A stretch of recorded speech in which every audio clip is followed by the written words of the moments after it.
We're live. Hello. Hey. How is Oh. everybody doing? I don't want to jinx it. Good. Yes, it is good.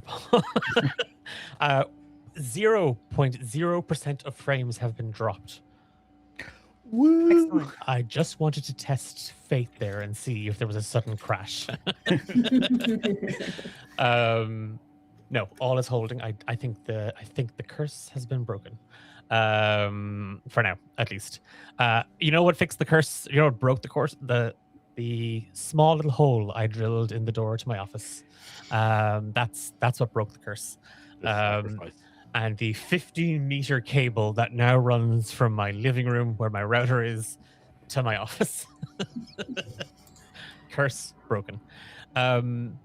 I'd say your husband is delighted with this new addition to the house. Loves it. Absolutely loves it. It's a feature. It's actually a big selling point, really, when you think about it. We've got all the modern convenience of broadband. You just need to run a 15-meter cable. Hope everybody is doing well. And thank you for joining us tonight. Yeah, it's a bit of a reschedule, and you might notice a slight shuffle in our roster. Tony, who plays Barrut, is filling in for... Well, he's not... Tony's filling in for Herodor, in the sense of we've had to replace Paul. Paul isn't well tonight. So Paul, hope you feel better soon. So we've swapped the guys out from one mission to another. And that quickly dawning realization that we have possibly put too many of our big hitters in this group, and well, look, that's their problem to find out. Welcome in. It's a map, and lurk away. I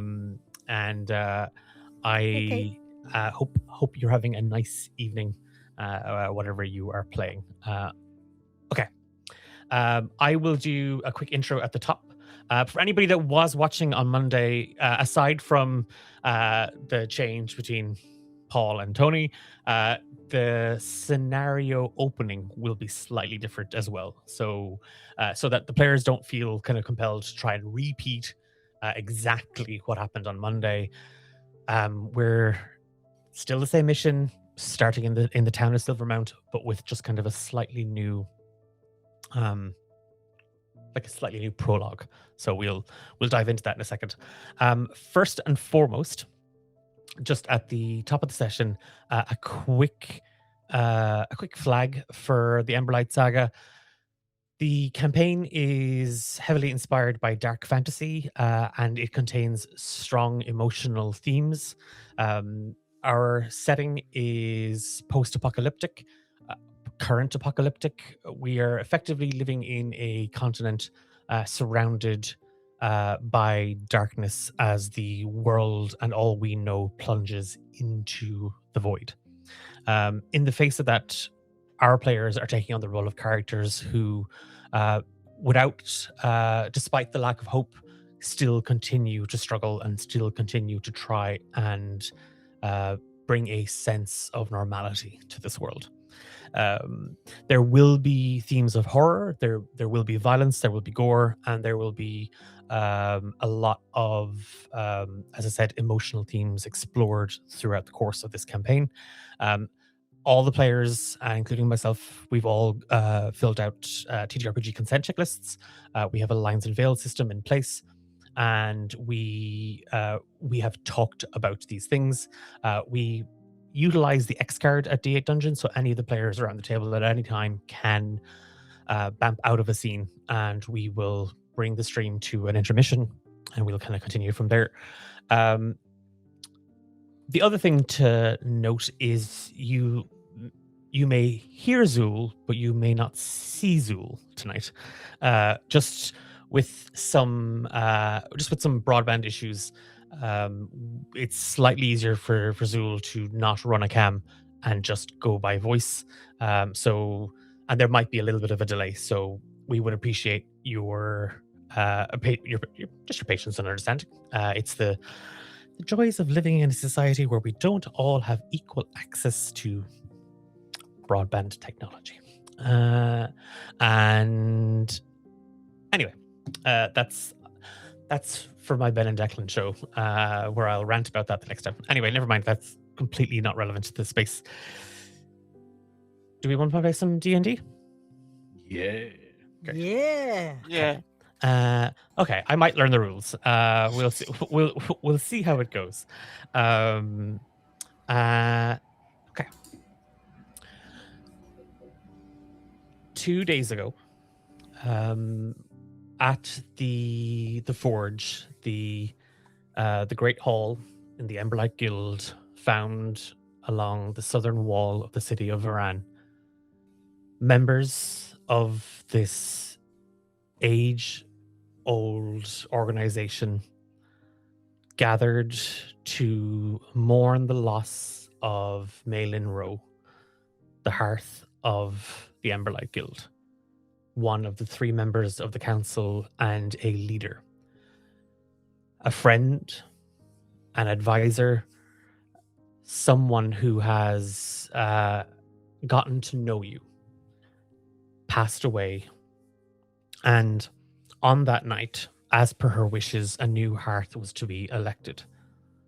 While many voices spoke up, one was heard loudest, and Thranos Keener has now been elected as the new hearth, the 3rd member of the Emberlight Guild's council. And in that moment, just as grief and mourning was forgotten, and there was a chance to celebrate and to recognize all those who volunteered and to celebrate the one that was elected, there was an explosion.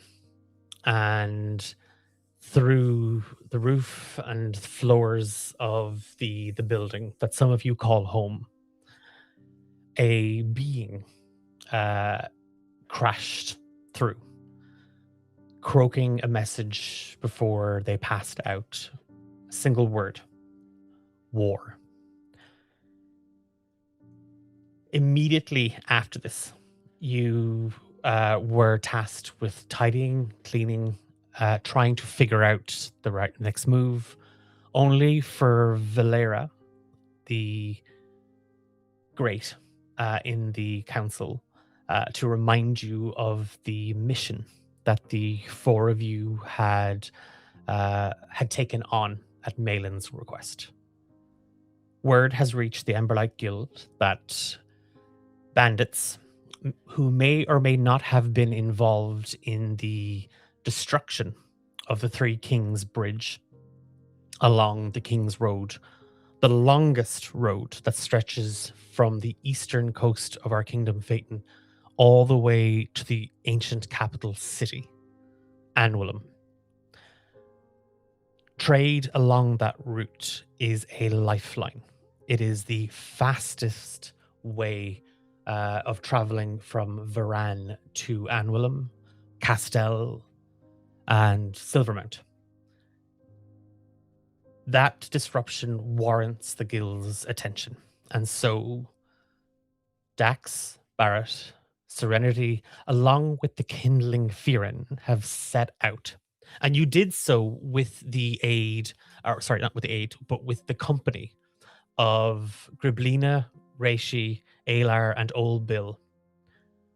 On the first day of travel, the 8 of you carried along this old, well-traveled road.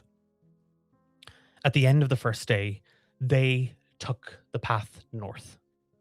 You continued as straight as the crow flies westerly.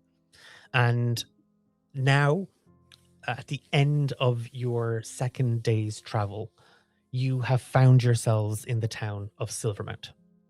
Guests at the Gilded Pony, a tavern and an inn that on most days is thronged with traders and merchants and locals, all looking for a soft bed, a warm meal, a drink to quench their thirst. But as the 4 of you approached Silvermount a couple of hours ago, you noticed that the usual energy, the usual throngs of people seems almost doubled. for those of you that have traveled to Silvermouth or through it before, you know that as a crossroad town, its place, its role is secured by this road and by its location. Sometimes it's easier for trade caravans and guilds to meet here, rather than schlepping things directly to Varan or to Castell, to Shure. Meet halfway. Meet at Silvermount. Can everyone just give me a perception check? Just to see what you might notice. What else you might notice on the way in.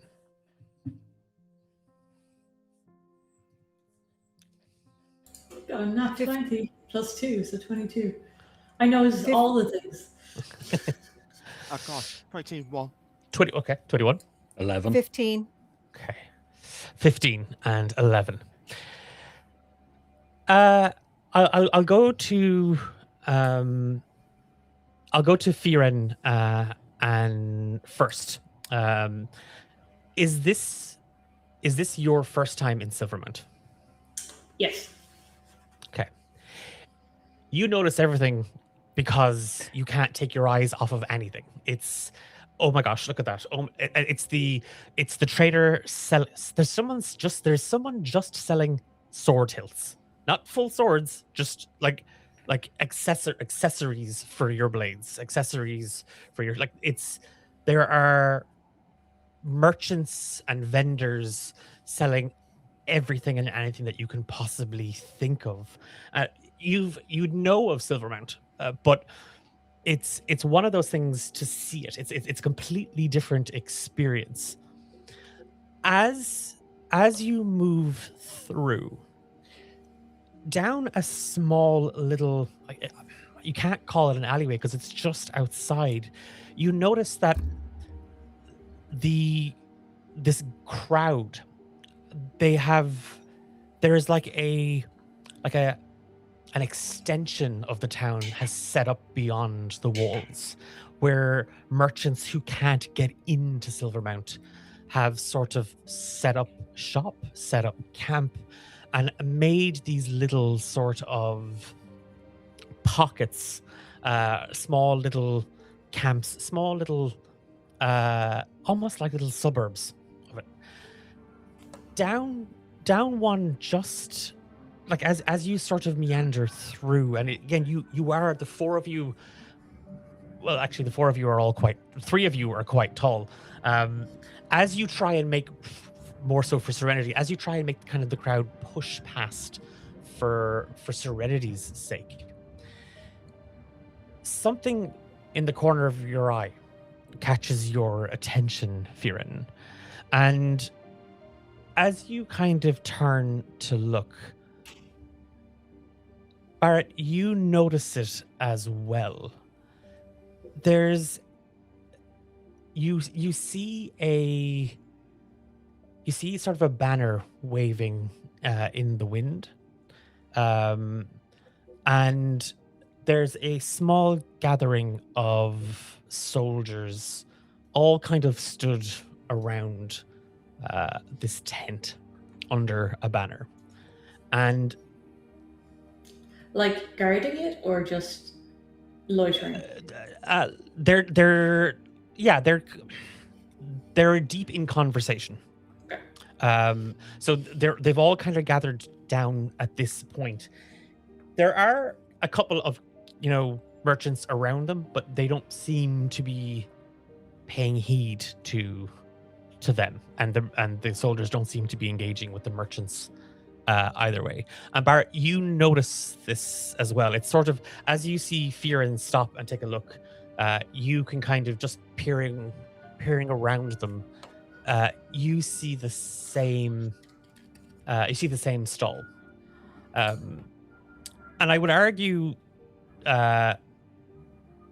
Dax, you're more looking out for everything else, and it's the do I notice? You notice lots of things. You in a place like this with this many people, there's going to be pickpockets. There's going to be street performances. There's going to be shady dealings. Like you kind of find yourself slightly almost on edge. It's that sort of like your back is kind of up a little bit, as you kind of follow behind the others. And Serenity, as you sort of squeeze past a half orc and a furbolg arguing over the cost of a clutch of chickens, you you catch both Barrut and Fíren just staring kind of down this small little pathway. Down an alley? Yeah, it's more of a kind of it's a path kind of between a couple of wagons and tents. Oh, okay. So because we're just outside the town. Do I know when I look that direction? Do I notice the banner? Yeah, because it's between the kind of you'll spot the soldiers first, and as you look up, you see the banner, and it's this maroon red gold trimmed banner with a black sword wrapped in this intricate sort of woven design with 3 points. I know this symbol. Mhm. Okay.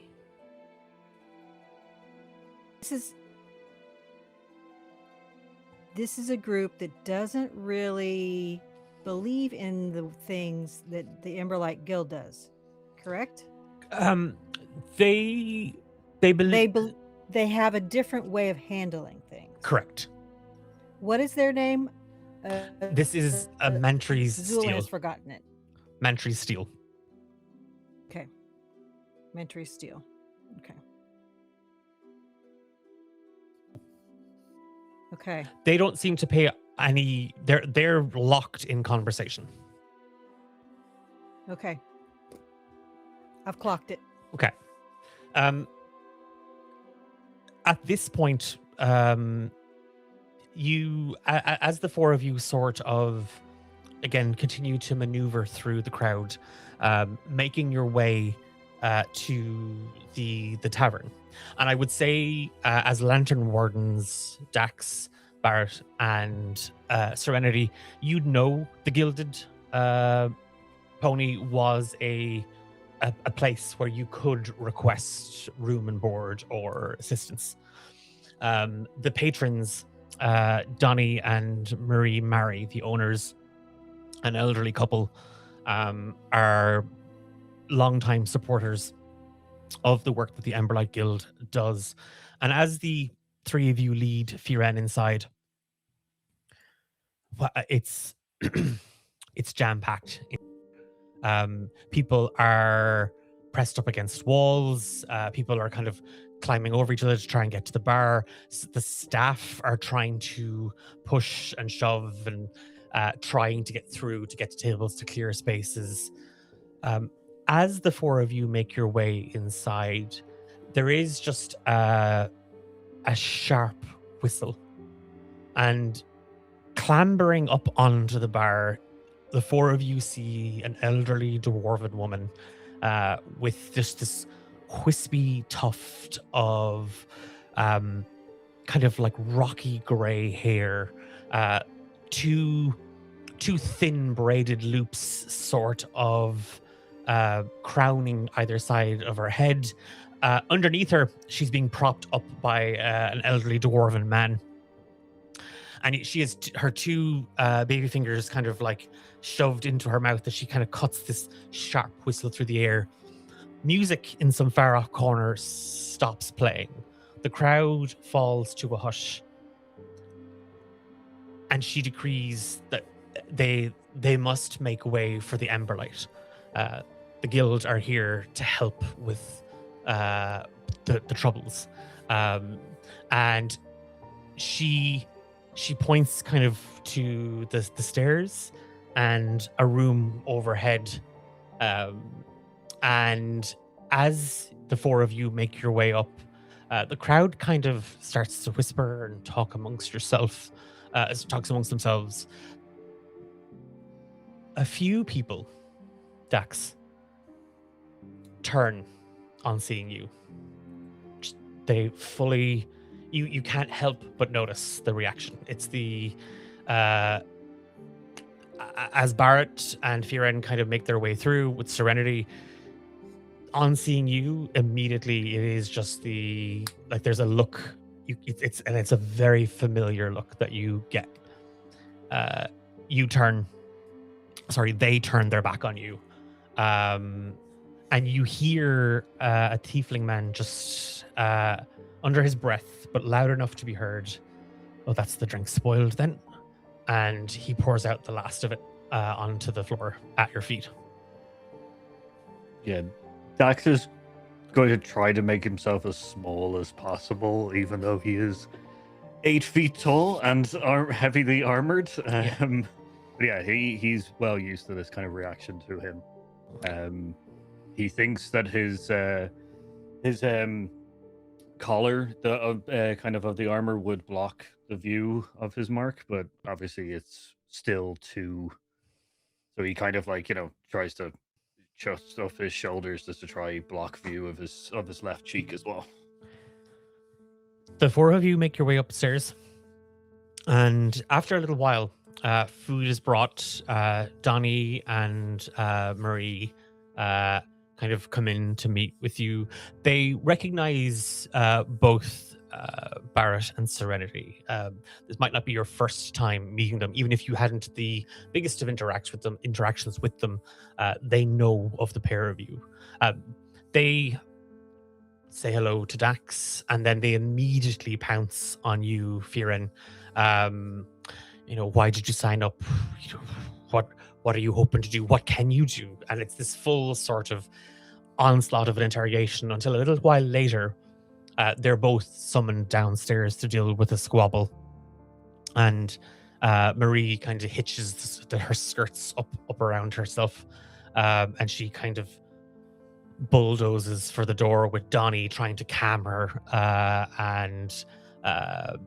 You need a level head, a cool, calm, temperate. Remember what the doctor said about your blood pressure. The door closes, and the four of you are left to your own devices. Before we, thank you so much for the gift, Emma. That's I'll click on that later. I wonder what it is. As the four of you kind of get a chance to settle, I want to take us outside, and word of the Emberlight Guild's presence begins to spread across the town of Silvermont. And as night begins to settle in, and many people start to seek the shelter of their own homes, the shelter of the light, be that campfire, candle, or lamp, word reaches a road warden. And on hearing that the Emberlight Guild have arrived, he, alongside another officer, turn and make their way to the Gilded Pony. There's a knock on the door.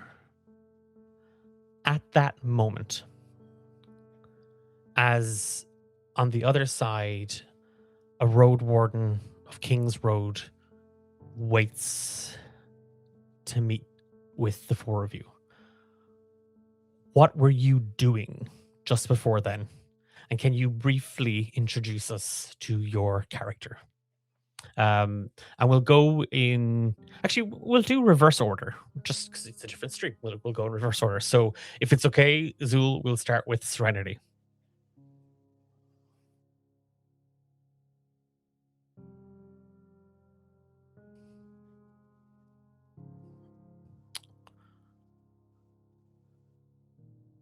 Oh, I think we've lost you. No, wait, yeah, you're back again. Yes.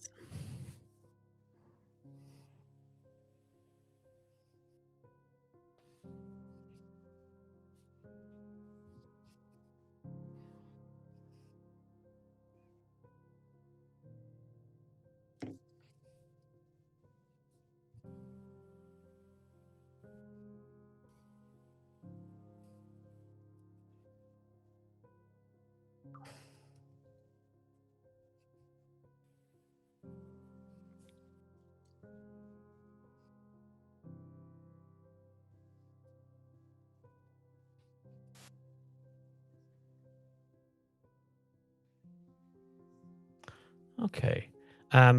2 seconds. So, no, we've a slight issue. I think so. Give me 2 seconds. I'm going to. I think I might have to pull your feed back in, because we can hear you, but chat can't. So can you just give me a quick sound check?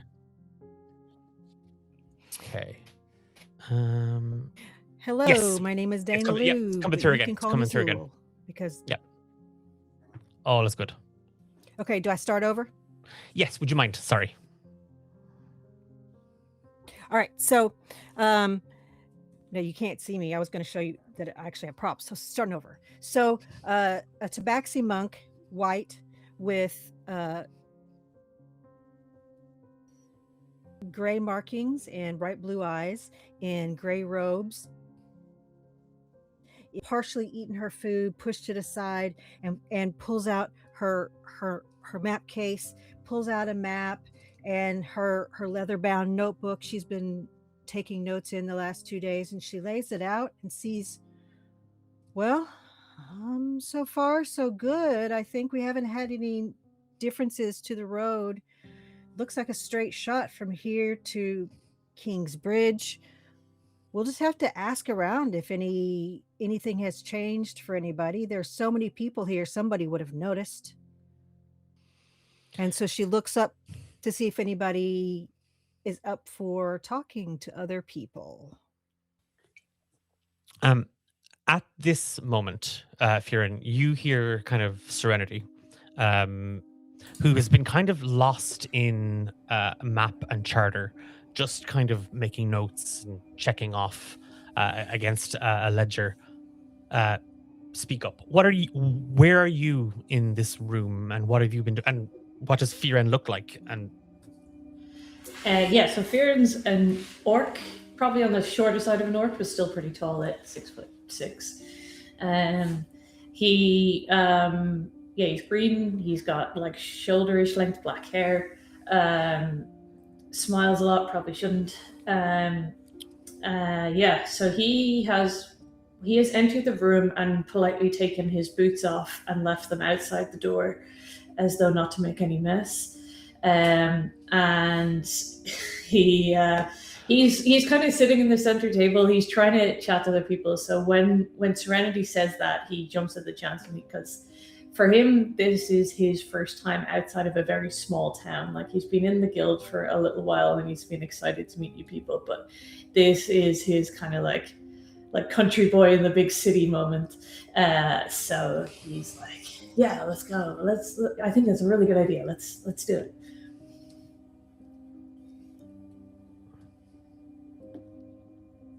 Well, can you guys hear me still? Yep. Oh, okay. I know that there are some guards in the town.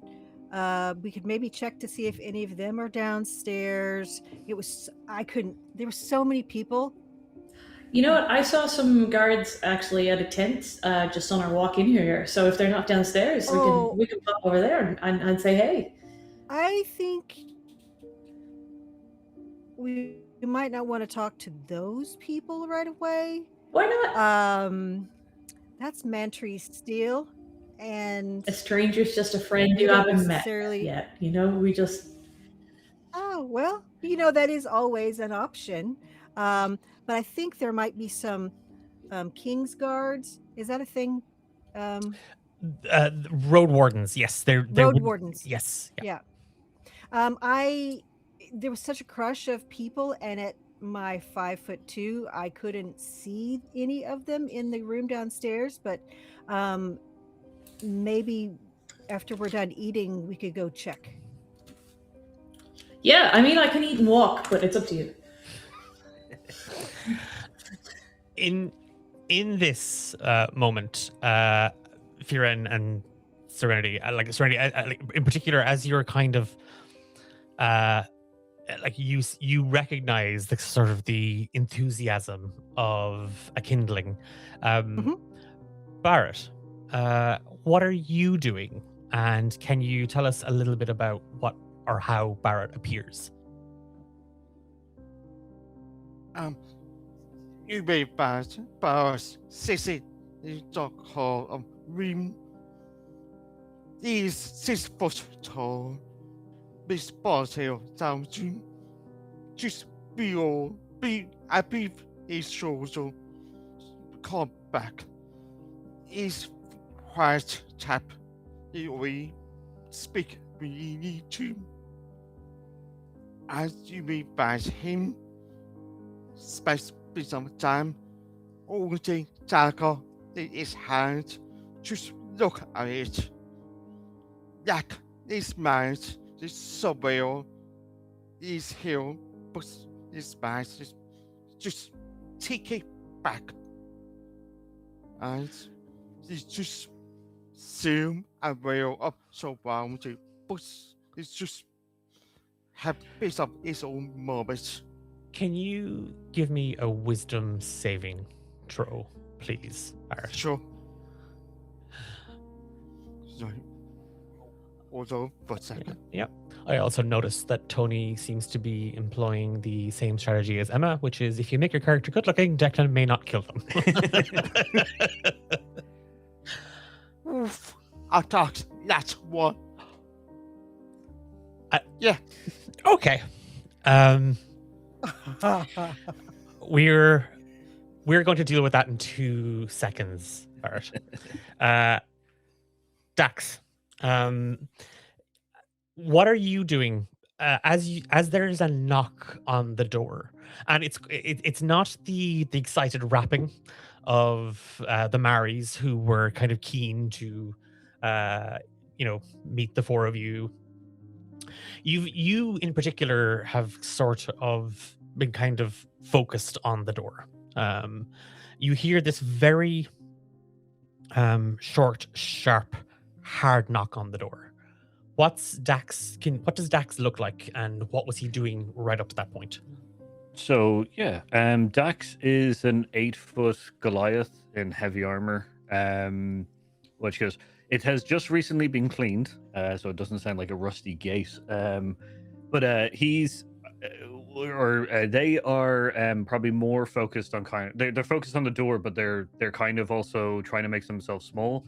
I think the past events with the stranger arriving in the guild in its way, and then also the people downstairs kind of reacting to Dax's presence has kind of made them want to make themselves kind of like as small and kind of as invisible as possible. They haven't really touched any of their food. They're kind of picking at their fingernails and stuff like that, and kind of tending to gear as much as possible, but still aware of the door. And then I think when the door knocks, they probably like flinch a bit into awareness, and kind of like listen closely to who possibly could be behind the door. But not like actively sorting out weapons or anything like that, just kind of being aware of it. Yeah. All of you hear the knock at the same time, and as you all kind of turn to face the door, you hear a voice from the other side. Emberlight Guild. I'm Captain Tallow with the Road Wardens. Fíren, would you mind letting them in? You muted, I think, Emma. He's already jumped up before you even said that. And Okay. Excellent. Yeah. I figured that would happen. So, Hello. Okay. You open the door, Fíren, and standing in front of you, you see two men wearing kind of similar enough armor and kind of garb cloth with it. But the man standing kind of closest to the door isn't wearing a helmet, whereas the other one has his kind of his head covered. You can't make out a lot of the facial features. This fellow, sort of a light olive toned skin, very sharp facial features, dark circles under his eyes, heavy stubble along his jawline, very messy, kind of raven colored hair, like almost navy in that way, as the light kind of catches it. Very lean looking, and you see that aside from the fact that he's not wearing a helmet, he is wearing kind of a heavier cowl that kind of wraps around his shoulders and down his back. It's this kind of deep blue. All of you look out and you see this this gentleman. He's wearing both of them are wearing sort of a small silver, tarnished silver brooch, and it's just sort of it depicts a crude map of the roads of Phaeton. Just these sort of stretching like out limbs across the continent. It's a symbol worn by road wardens just to kind of mark who they are, and that anyone traveling on the roads can ask for assistance or seek their aid. Anybody, even if you haven't traveled beyond the comfort of your own home, your own village, wherever it might be, you'd be accustomed to seeing road wardens across Phaeton. This is what three of you see. Barrett. Yes. In that doorway, you see the faces of old friends. Oh no. and they just look at them like they see hands on like horse. Like, they look as you kind of look up at them, you see Fíren kind of standing there, and you can see these two forms. You see these two human-like shapes, these silhouettes or shadows just kind of standing there. And it's only when you kind of turn to kind of focus on them, you start to see faces. yes. And you see your squad leader. Captain, is that you? You all hear Barrett call out. And then the gentleman standing in front of you, Fíren, yes, I'm Captain Tallow. Do we know each other? Was I thought you died. I tried to save you, but you cursed me alive. But you died right into battle.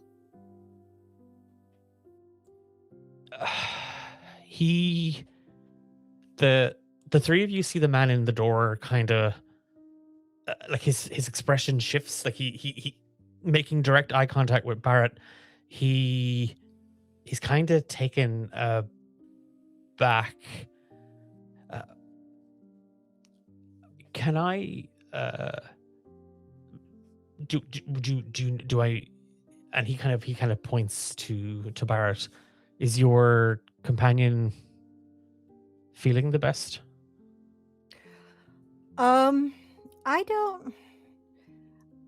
I have not seen Barrett. Hey Barrett,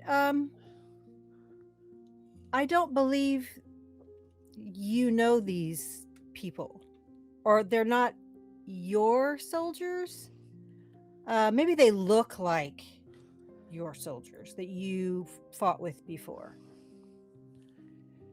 And I gesture for the two of them to come on in, and have I ever seen them before going through this town?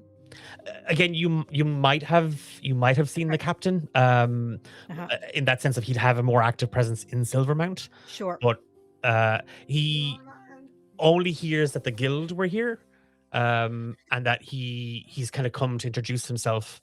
But he doesn't recognize anybody in the room, and again, he does look a little puzzled.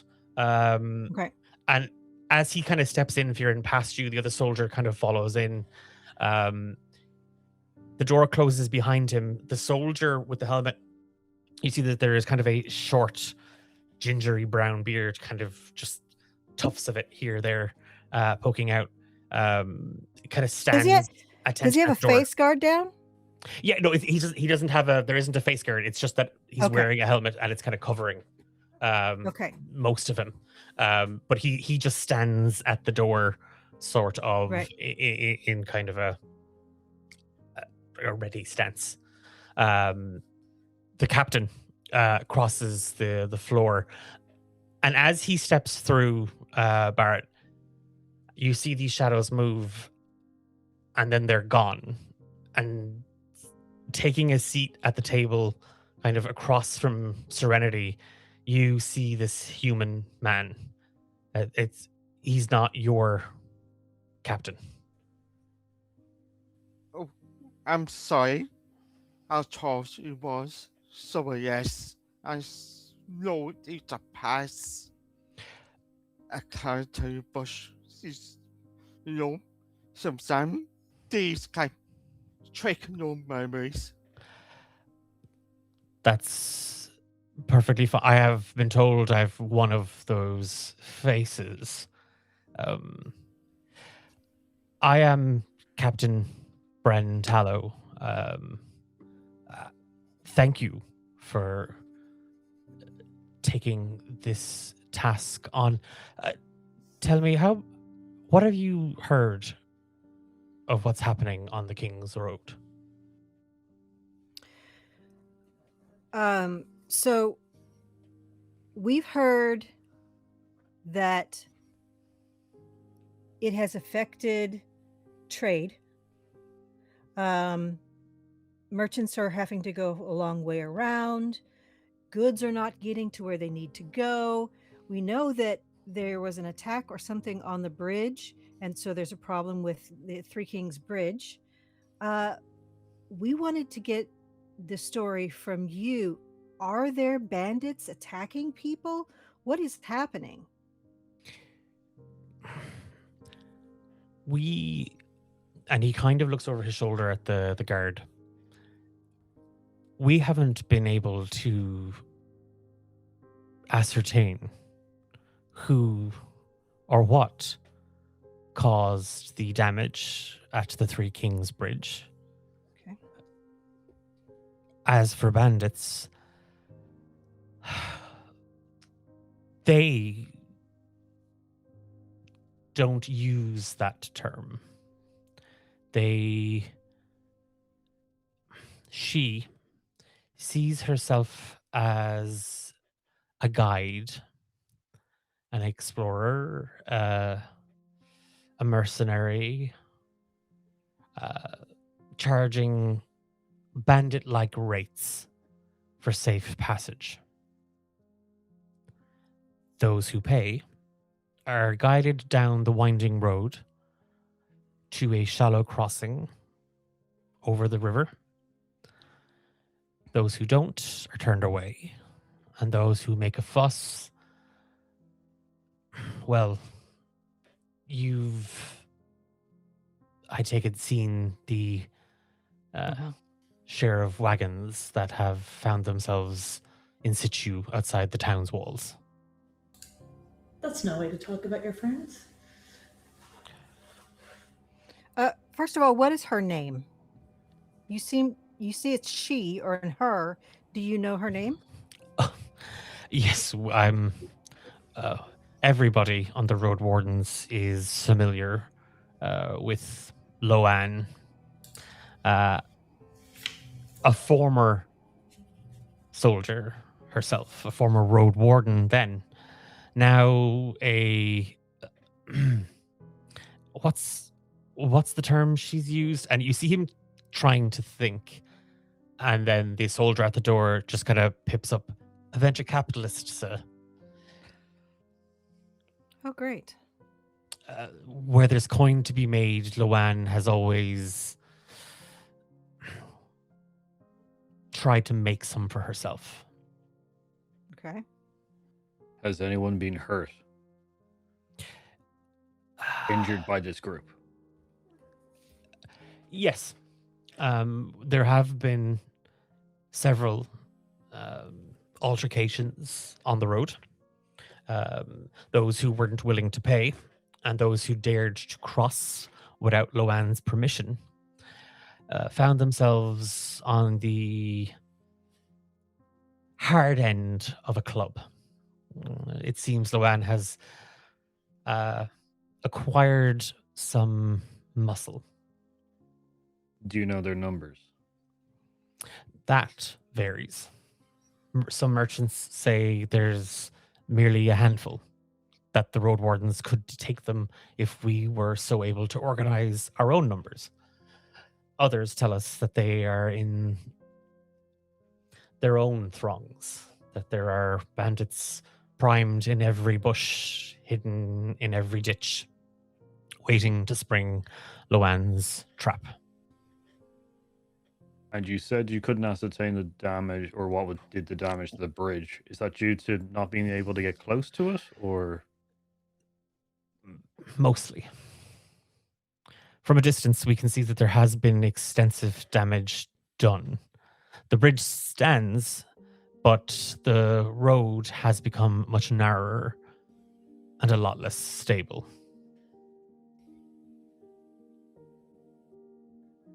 Right, so you can't take wagons across it. That merchants can't go across it with their wares. I understand that. That's most unfortunate.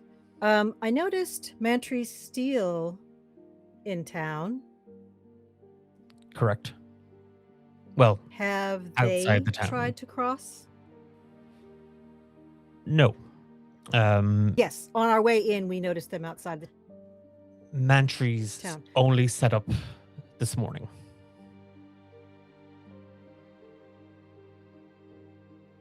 Okay. Okay. I don't wish for bloodshed. That's not why I've called the Emberlight Guild here. I know Loan, and I think she could be turned away from this opportunity. She's foolhardy and greedy, but she's not dangerous. So no one has actually been killed. Nobody. That actually makes our job a little harder. Do you Yes. say this? I say it, yes.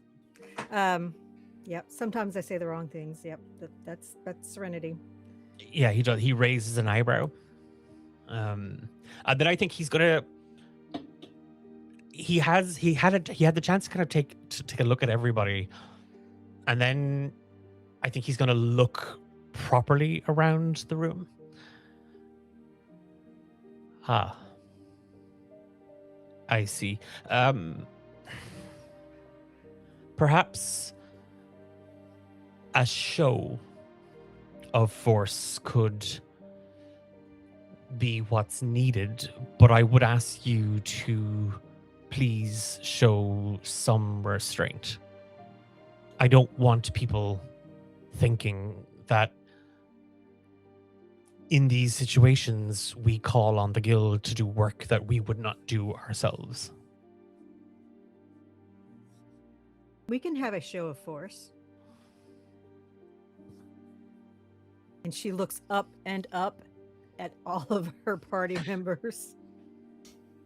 Yeah, I was just thinking. Yeah, you really got the diplomatic core of the Emberlight Guild here.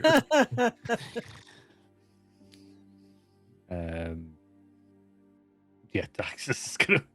I don't think Dax is gonna be talking too much about that part. Are they? Did they set up camp near the bridge, or does anyone know where their kind of base of operations is? There's a barricade, and they have fortified it Mhm. and set themselves up with their own makeshift barrier. Is the low water crossing to the north or to the south of the bridge, and how far away is it? Southwest. And the winding road is an old road.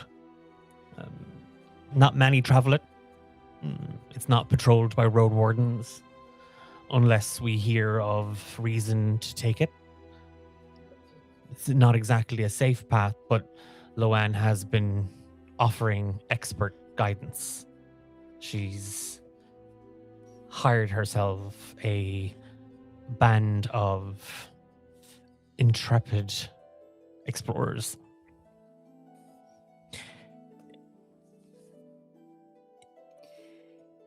What's everybody's passive perception?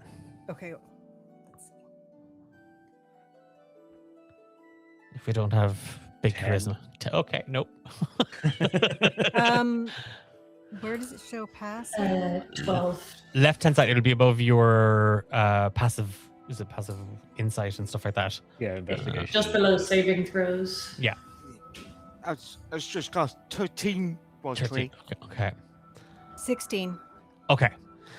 Serenity, you catch it. The rest of you don't. There's a moment where when he mentions the intrepid explorers, these guides that Loanne has hired. Not only do you pick up on the strain in his voice, there's a moment where his eyes kind of they drift as if he's trying to think of he's thinking of something, and you catch it. Do you know any of these intrepid explorers she has hired? If she's from amongst the road wardens, are any of these others as well, or are they people from the town, people you know?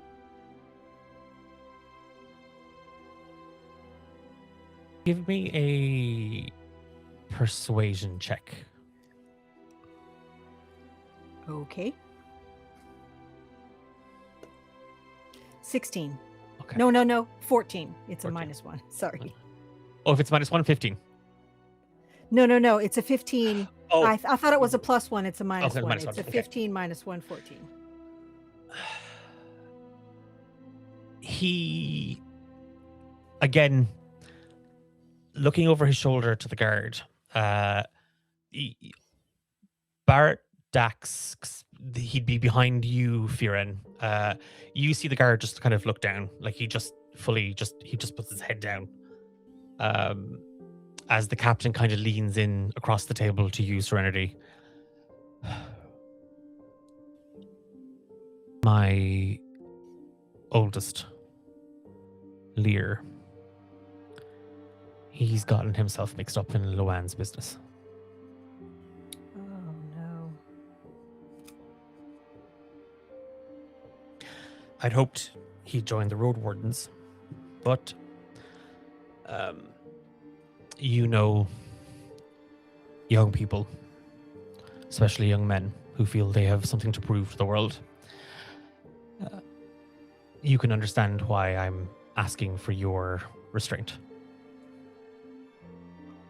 Yes indeed. If we were to get these mercenary type people to no longer force their services on people, would the road wardens be able to keep that winding road safe until the bridge is repaired? On the other side of the town, there's a crew ready to begin repairs to the Three Kings Bridge. Okay. Until then, yes, we would be able to make use of the winding road without having to charge merchants her extortionate costs. We'd like this dealt with quickly. Okay. First thing in the morning, we'll be out up and early. Is there any caravans heading towards the bridge tonight? No. Ooh, good question. They traveling at night, especially now, with the road and the situation with Luan. Only a fool would risk it. And he kind of stands up. Emberlight, thank you. And he kind of just bows to the three of you, and then Fíren, he turns to you and he kind of gives you kind of a short nod. He smiles and holds it out. He takes it and he gives it a shake. Yeah. And Serenity stands up and bows at the waist to them. If you need anything else, you just need to ask. Do any of your road wardens want to walk with us part way as we go there, or just have us go on our own? And he looks to the guard. Yes, sir. I can accompany the Emberlight. It would be my pleasure. Okay. Meet us here first thing in the morning. What's your name, soldier? Aaron, ma'am. Aaron. I am Serenity, and then I'll point to Dax. This is Dax. Fíren opened the door for you and just shook the captain's hand, and then we have Barrut. Thank you for accompanying us tomorrow, Aaron. Of course, my grandmother told me stories of the Emberlight, so to see the four of you here is, and he kind of flushes a little bit, and then the captain kind of reaches for the door and at first light then. Yes. And he follows Captain Tallow out of the room, and the door closes behind him. The four of you are left in the room. Well, this is going to be Exciting. interesting. Oh.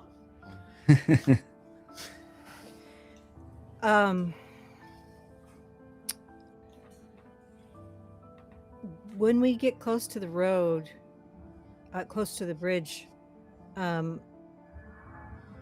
I would like to find a tree somewhere and maybe do some scouting. Look ahead and see how they're all set up, and then I can come back to you and let you know how they've got their forces positioned. Do we also want to... Are we sure we want to split up? Is that a good idea? No, I just mean that we stop before getting too close to the bridge, and I will go off to the side. I can run quite fast and be more quiet by myself, and I could just do a little scouting ahead. I don't mean too far ahead, but just do a little scouting ahead and then come back, and then we can have a little more immediate knowledge of how they have arranged themselves. Okay. What do you think? Yeah. Yeah. That sounds good. Do we have any other plans? If we're showing a sign of force, Dax is going to kind of shift uneasily, and he's just like, it might be good to use my past to probably scare them a bit. What's your past? So he kind of so on his left cheek is the mark of the Sin Eater, which are kind of penal legion criminal soldiers that are known for violence and stuff. So Cool. might be able to intimidate them a little bit. Yeah, that sounds scary. Let's do that. Okay. You can see that it also makes him incredibly uncomfortable to suggest this, but it also might be the only way to, not have bloodshed. So, but we should also find out what the Marian Steel, or the Steel are going to do, because The Mantry Steel? yeah, they tend to be a lot more violent than the Emberlight Guild, as in They'll drop bodies and ask questions after. Cool. Can we take them with us and send them on ahead? No. No. Okay. No. Okay. Do we want to go talk to them tonight then, Yeah. and ask them to let us try to handle it first? Maybe we shouldn't tell them what we're doing in case they do go for it. We don't want to give them the idea to do that, do we?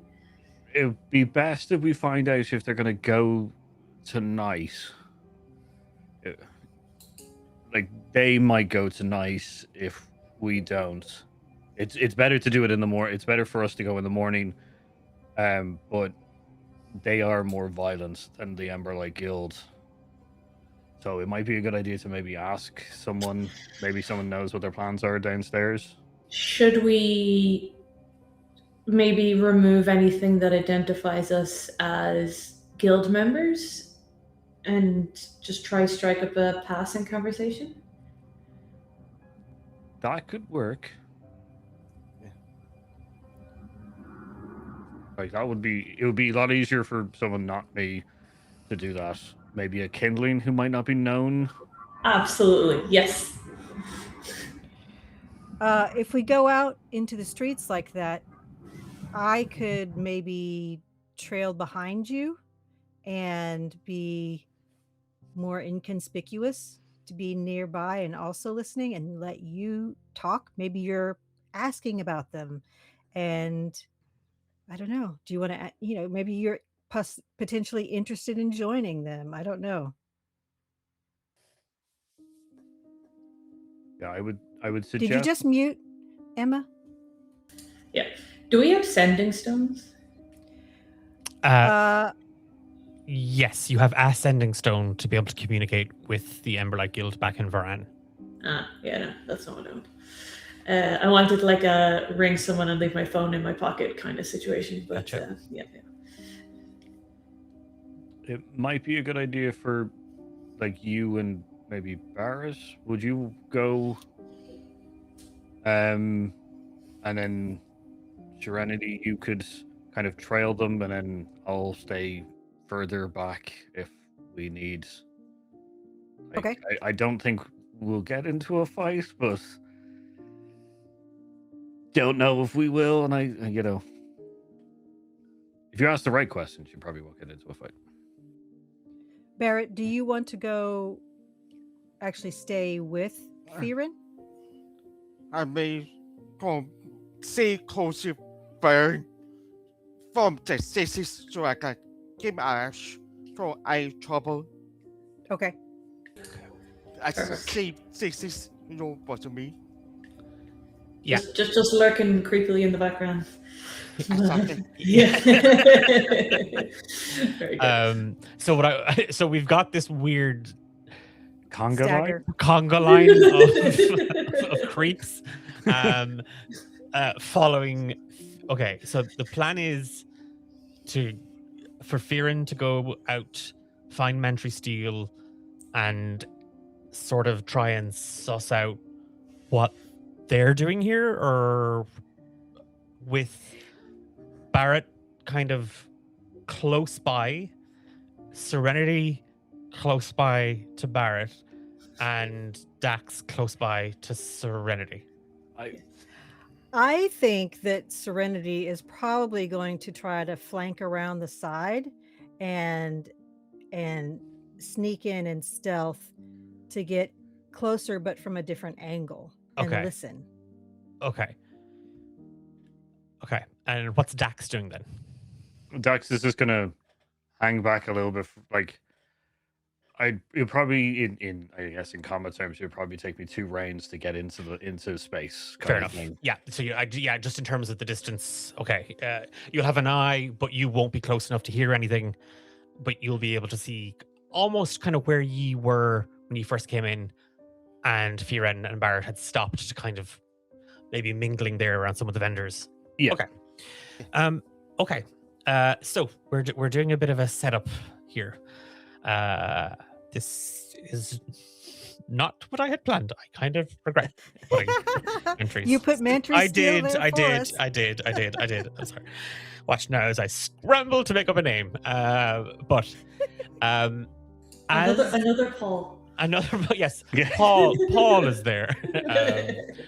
Okay, with kind of an idea of what you all are going to do. Fíren and Barrett head out. Paul's here, and he's just joined in chat. We did say Paul 3 times, and he has appeared. You, Beetlejuice. the pair of you head out, and then a moment or two later, Serenity and Dax follow a little after. While Fíren, Barrett, and Dax kind of go back to that main gate where you had kind of come through, Serenity, you skulk around the buildings, maneuvering again to the eastern wall, but not looking for the gate, looking for a vantage to clamber over so that you might round the other side to track Mantry's steel. I'm gonna ask Serenity for a stealth check. I'm not going to ask Dax and Barrett for one. Well, Dax definitely not, because you're far enough away. But Barrett, what are you doing in this moment? Like, I just have a think about it, because you watch Fíren kind of march up, I think is probably the best way of describing Fíren's approach to Mantry Steel. Brazenly to this, where you had seen those guards earlier. Their banner still hanging, illuminated by torch. And Fíren, you come face to face with a half-orc woman who is kind of nose in a book, kind of looks up and sees you.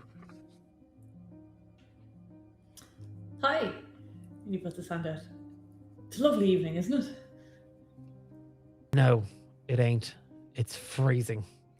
Oh. Would you like a cloak? I can give you mine. Yeah, actually I would. Okay. He takes his cloak off and gives it to her.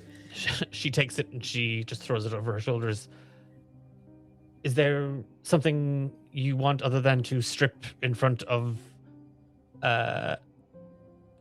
It's just an outer cloak. I'm not really stripping, but no, I know you guys are meant to. Is this your inner cloak then?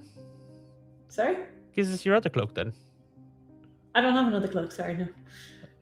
Well, if this is an outer cloak, then surely there and you see that she's kind of like wrapping the cloak up around her a little bit more. Yeah, I'm glad you're cozy. I'm really happy with that. I actually really admire what Mantry Steel does, and I would love to just chat. Oh. If that's What is it okay. that we do that you admire so much?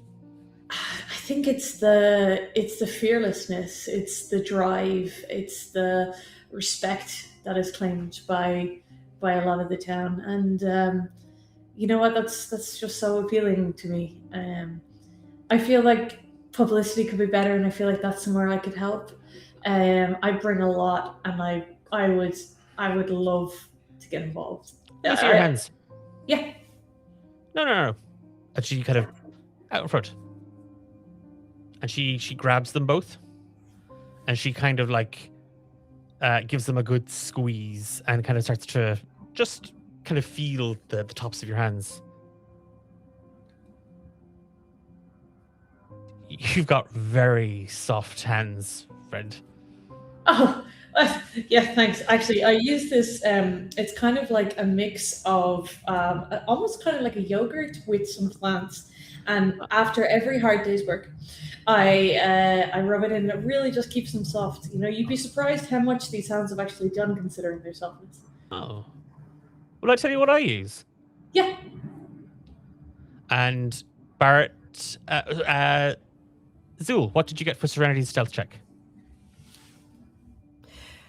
25. And by the way, her movement speed is 50, so she can easily move up and over around. And her climbing speed is also 50. You're close enough to hear this conversation, and Barrett, I'd argue, may be there as well, catching every odd bit of it, particularly Fíren's side of the conversation. But in this moment, Serenity, you hear just a very audible and then into Fíren's hands as the half-orc woman just hawks up a lump of spit and snot, spits it into Fíren's hands, and then clasps them shut. And that's where we're going to take our break. Gross. Gross. Yeah, I should have put that in one of my lines. But here we are. We are going to take a very, very quick break. We'll be back in about 5 minutes. So remember to grab a drink, get up and stretch. If you aren't following D8 Dungeon, you can check us out on all major social media platforms, just at D8 Dungeon. There is a link to our Discord server that I hope is working, gone into chat. And I can tell you a little bit more about who we are, what we do at the end of the show. Back in 5 minutes.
well, just to test. Oh, I already pressed the button. I am so stupid.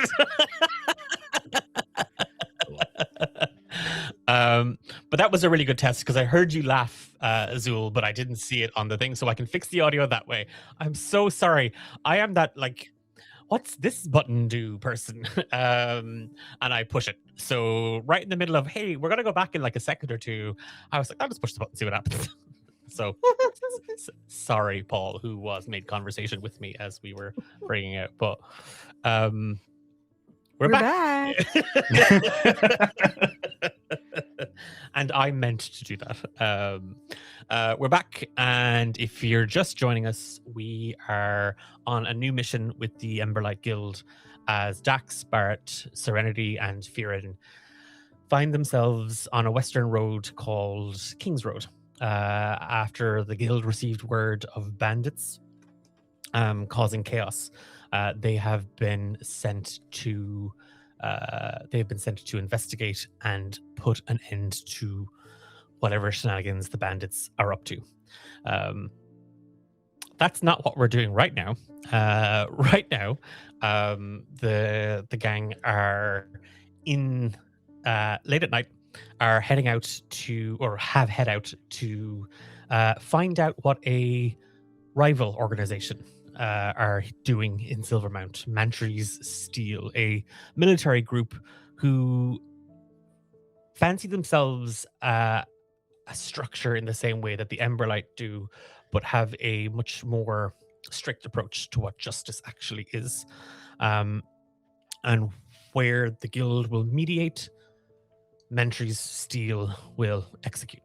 And we have our kindling Fíren mid-conversation, hands clasped around a nugget of snot and spit, with Dax, Barrett, and Serenity close at hand, keeping an eye and an ear in Serenity's case on what is happening. And Fíren, that's where we find you. Her hands are still wrapped around yours. He's gonna just gently pull his hands away, still clasped. And he's going, she's quite a bit shorter, right? Oh, she's 6'2". Okay, so not much. He's going to just reach out to the bottom corner of the cloak and say, oh, don't worry, I use this corner for my snot and phlegm all the time. See? And he'll hold up the crusty kind of corner. It's not necessarily that, but he's just saying that. Yeah. And he's going to wipe it on it. Is that like a initiation, or is that like a... Oh, you want in? Well, no, I'm more just intrigued. To be honest with you. I've never seen kind of like a entrance application or a hiring recruitment drive or anything like that.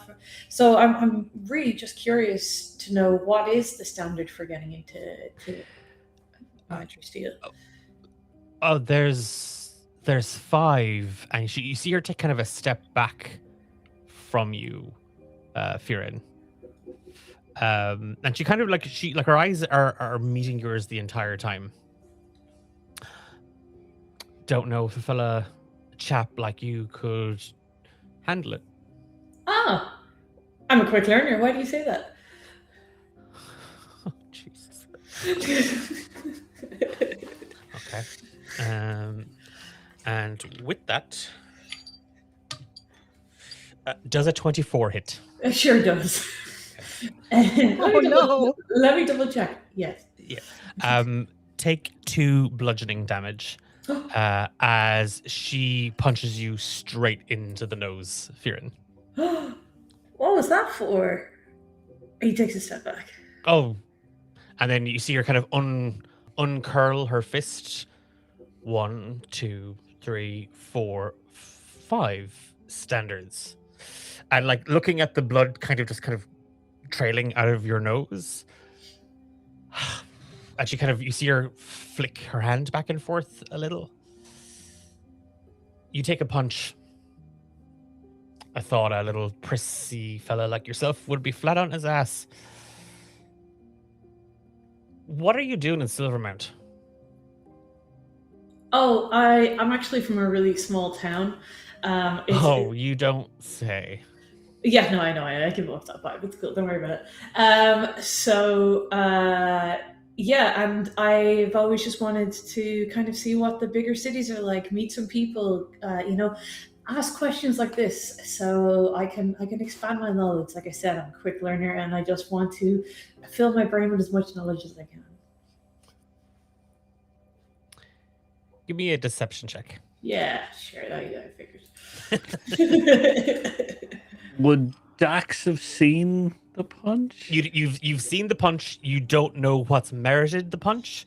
Barrett, you've seen the punch. You've heard half of what brought the punch on. Serenity, you heard the punch and you heard both sides of what brought the punch on. Okay. I rolled an 18, but it's -1, so 17. Okay. She's somewhat impressed by the fact that you were still standing after she sucker punched you. And put snot in my hand. And that's fine. That was just for fun. That was just to see if she could kind of get you to fuck off. Oh, she should go back to her book. Look, we don't care who you are. We don't care where you come from. We don't care what you've done before or now. You want into Mentry Steel, you've got to be able to hold yourself. A sword and a shield. Okay. So you want in? Yeah, I think so. But before I do that, could you like why are you guys here? Like, I'd love to know that. Like, what drives you to come to these places? Look, you might be a greenhorn, and you might be one of the stupidest people I've met today, but you definitely heard about the bandits on the Three Kings Bridge. Oh, yeah, I have. Yeah. Oh, good. You're not entirely a lost cause. And she takes a big sip out of a tall wooden cup. Yeah, thank you. That was me just desperately wanting a drink of my tea. Yeah. So you're here to stop them. That's so great and so noble.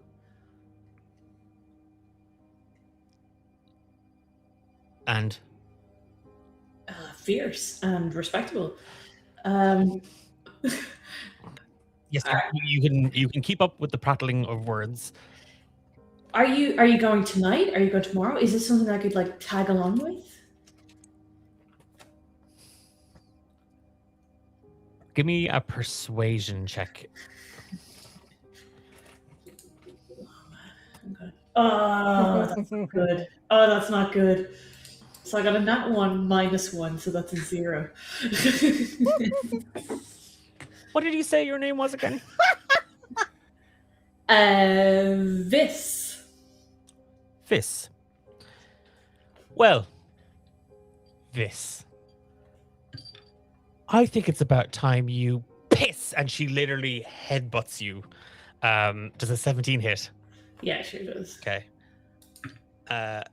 Take 3 bludgeoning damage off, and she cracks you right into the head. Now, at this moment, again, Dax, you see Fíren just get twatted. Barrett, you see it. She's now kind of shouting at him, so you can kind of make out what she's saying. And Serenity, you being the closest, so I imagine Serenity's kind of like on the other side of the Mentry Steel kind of setup. You would have a chance to. Mm-hmm. I'm going to use the phrase react, but I don't mean it in the sense of take a reaction. But you have a chance here to act.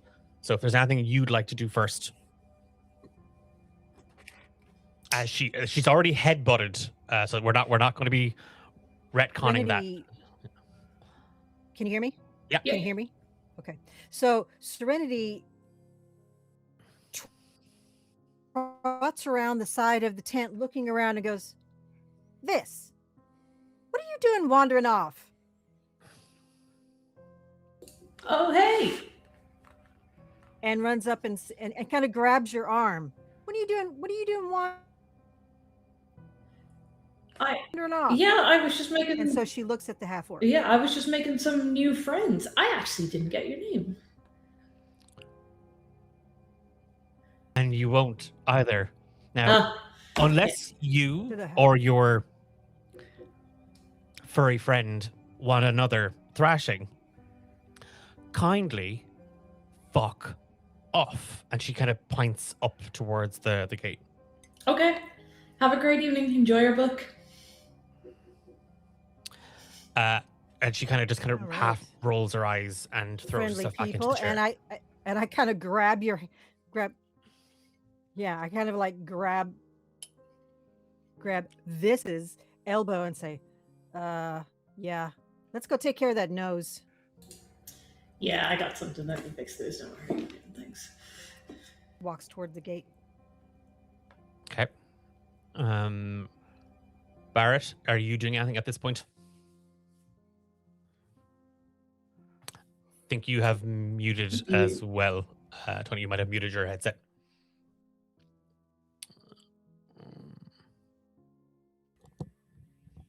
Yep, it's through that. Yep, we're good. Sorry about that. Nope.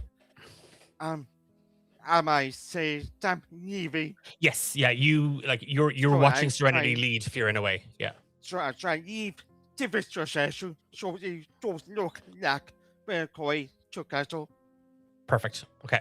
So you're gonna head back, but you're not following Serenity and Fíren.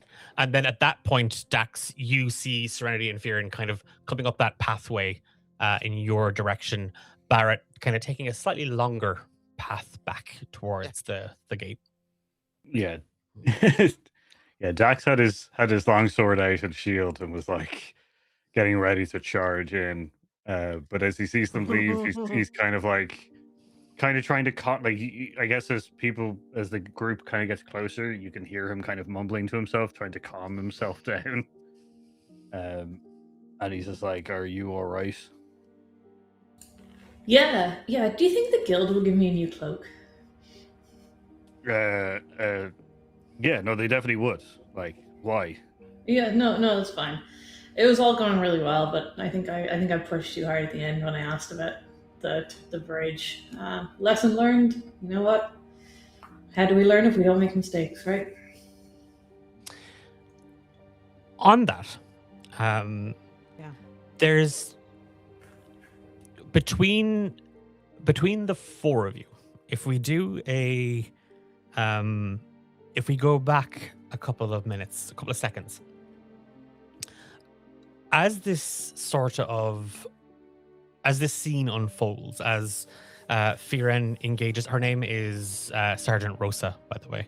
But as Fíren engages with Rosa, the Barrett, Dax, and Serenity, can the three of you give me perception checks? And Serenity, you get to make yours at advantage, being the closest. 16. 16. Okay. Okay. Lost goes. I got 6. Oh Okay. yeah, not 20 for a 26. Okay. Barrett, your job is to keep an eye on Fíren, and that's what you are doing. You're making sure that no harm comes to Fíren. Snot doesn't count, and a punch to the nose doesn't count, and that headbutt later on also doesn't count as harm. But your focus is on making sure that Fíren doesn't get stabbed, and that's why in the moment you don't add the whole scene together. Dax, from your perspective, you hadn't noticed Mantry Steel earlier on when you came in, but you had heard Fíren and Serenity and Barrett kind of describe what they had seen, the gathering of these soldiers outside the walls under the banner. They said there was a lot. There's only one person there. One person that you can see. Yeah. And that immediately kind of gets you thinking, where's the rest? Serenity. From the position where you came round this side, and this would be kind of the western side of their stall, kind of pitched there up against some barrels and crates. over the wall of Silvermount, down, and kind of snaking round the side, slinking round the side. You also catch the fact that gathering of guards, there's just this woman, there's just this orc woman talking to Fíren. You don't see the other guards, the number of them anyway. The other thing you notice is there's a heavy set of tracks, wagon wheel tracks leading away from this spot.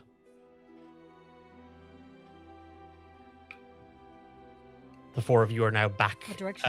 They're Does it look like it's going around the around, town, or yeah, where is it? around Silvermount, and away from here. Okay. The All right. four of you. I'm just going to bring the If I've scene kind noticed of. that, then we get back together.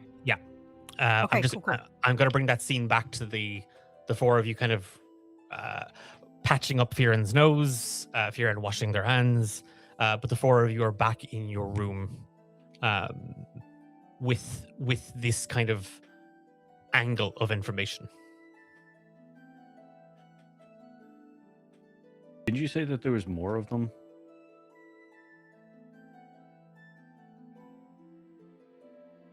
Yeah, there definitely was. Really. Yes. Earlier today, there were quite a few more of them. Yes, and when I was around back their tent, there was a heavy wagon wheel track with a bunch of boot marks around it that moved off, and it looks like they might be going around the town. So, Dax, you might be right. Maybe they're going to sneak in tonight, and they're trying to ambush the band. Yeah. Yeah, I think that's the plan for them. We should probably move, and if we can and we spot that captain tell us on the way, we should warn him. Yep. Okay. Serenity immediately, grabs up her gear and is ready to go. Everybody in agreement? We're all going to go now. Yep. Yep. All right. Didn't they say it was stupid to go now? They said that traders and stuff like that would be stupid to go. Merchants and stuff like that, because they would have to travel at night. Yeah. But I'm guessing if you're going to ambush a bunch of bandits, you could probably pretend to be a merchant traveling at night. Yeah. Okay. So. All right. I guess we're going to So I think maybe with this group that Dax, you're the only one who can't see as well at night? Yes. Or you can? I don't have dark vision. You don't have dark vision. Okay. So maybe we'll sandwich you in the middle of us as we're walking, and you'll be able to see us. Should we go on the road to a certain extent and try to go a little faster until we get closer? Yeah, how far is it from here to the bridge? It's still a couple of hours, like on foot. It's going to take you about 3 hours.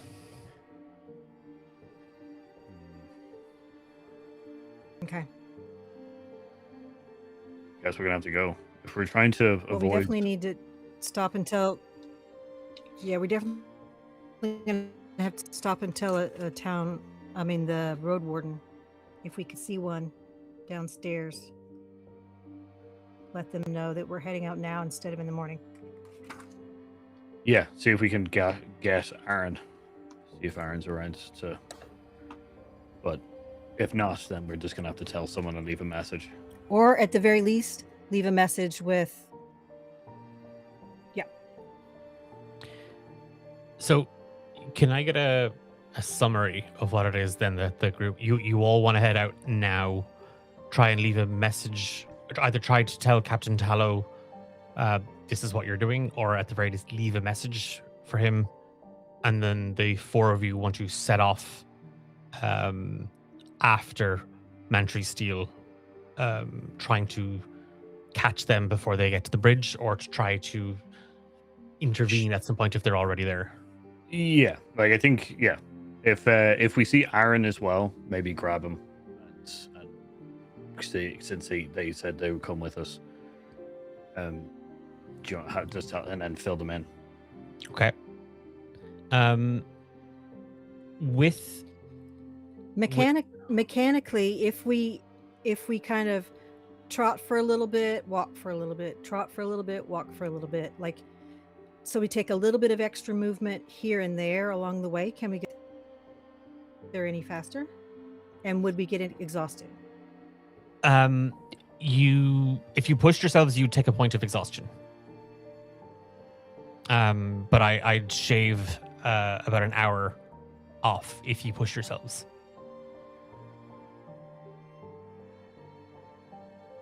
Can we tell from the tracks how fresh they are? No. No. Okay. No. Grab. Yeah, that's up to the. I mean, we could go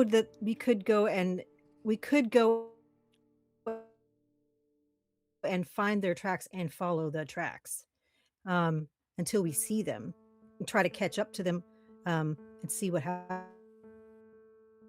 happens. See if they're actually going that direction.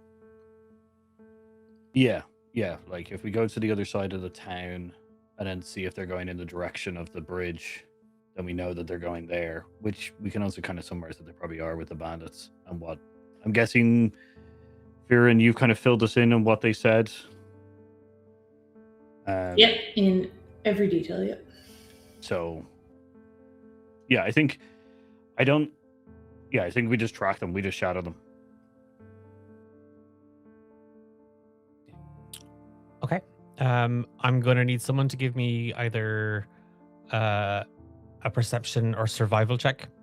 To, I suppose, a perception check or investigation to find the tracks.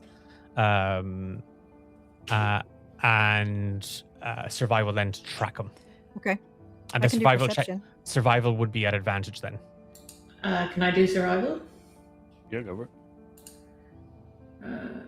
Hang on a all second. right, So my perception is 20. You rolled a 20. Yes. Okay. Perception. Like a dirty 20, like you didn't roll a nat 20. Dirty 20. Perfect. Okay, great. Yeah, so Fíren, you can make the survival check at advantage. Cool, I rolled the same both times, so it's 16. Okay. It's a case of the four of you with kind of urgency at the front of your mind. The four of you storm out of the Gilded Pony. Serenity leads you to where she thinks the tracks may naturally go, and they're close. You find them, and Fíren, you catch the fact that they're circling the town. They're not going through it, but they are heading westwards. They're going to continue heading west. They have gone in the direction of the Three Kings Bridge. Okay. Your four of you are going to pursue. Yep. Okay. And are we looking to catch them? Yep. So this is taking. I wouldn't say catch them, more like beat them.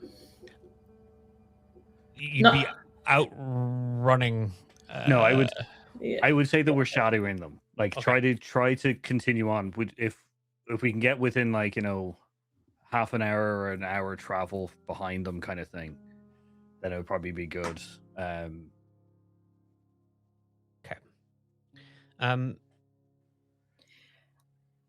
Serenity would like to try to get to where she can see them. Okay. On, if they've gone around onto the road, she would try to range ahead, and with her speed being 50, she can kind of range ahead and report back, like double back a little bit, let everybody else catch up to her. She can do that multiple times along the way. So this is the one thing I imagine, especially for Dax, Barrett, and Serenity. It's one of those things that only when the group sets out, having found the tracks, each of you catches yourselves, the three of you. It's the moment where there's a sense of clarity. As the town of Silvermount and the lights from some of the tall lanterns that illuminate the walls drift into the distance behind you, and Fíren continues to track the markings of the wheels in the road that Serenity had pointed out. The three of you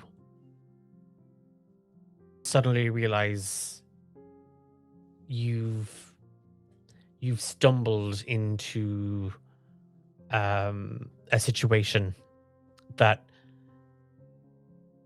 no lantern warden would want to find themselves in, let alone 3 lantern wardens with a kindling. It is the middle of the night. You are surrounded by the dark, and you are chasing after shadows.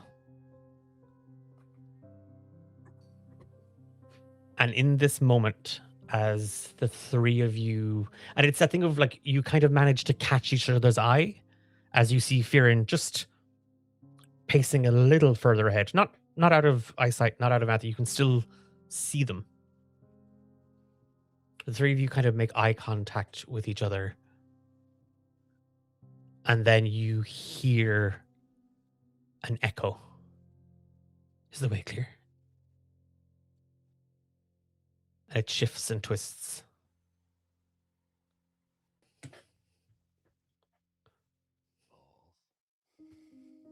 Serenity runs and grabs Fíren. Fíren, stop. Come back to the group now. Yeah, okay, no problem. And does he come willingly? Turn around and we need to do the echo test now. Everybody face a direction. Yep. So What? Serenity just faces west on the road. Going to do south. I'll go east. Now, we all need to say a test. Okay. So Barrett is north? Yeah. Let's all do a test phrase. Is the way clear? If the four of you repeat the phrase almost in unison, maybe Fíren a little behind the others, casting your voices out into the dark, you wait, Serenity, Dax, Barrett, Fíren, for the echo. And a couple of seconds pass. And then a couple of minutes. Is the way clear? And a voice that isn't your own replies.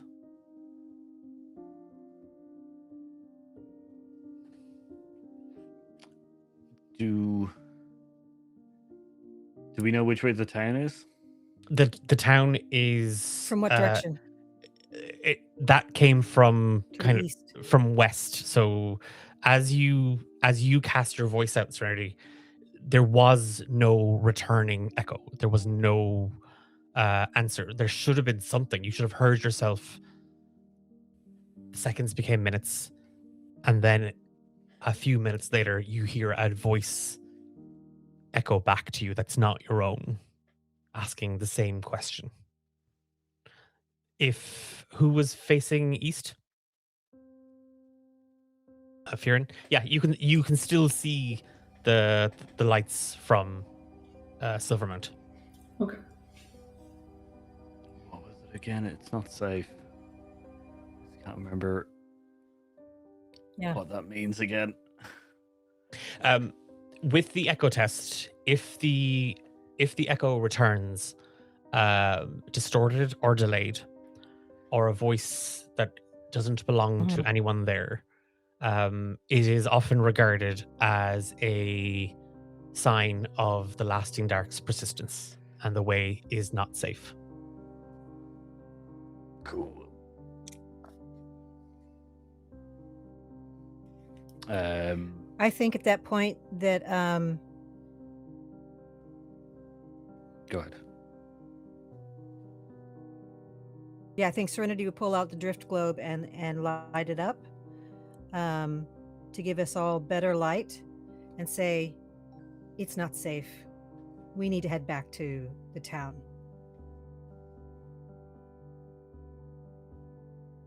It's no good if we're lost in the process. But our mission.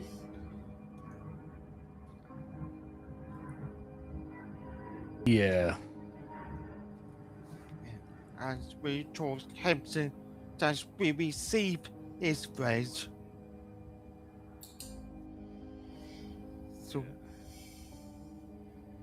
but I'm with you wherever you choose.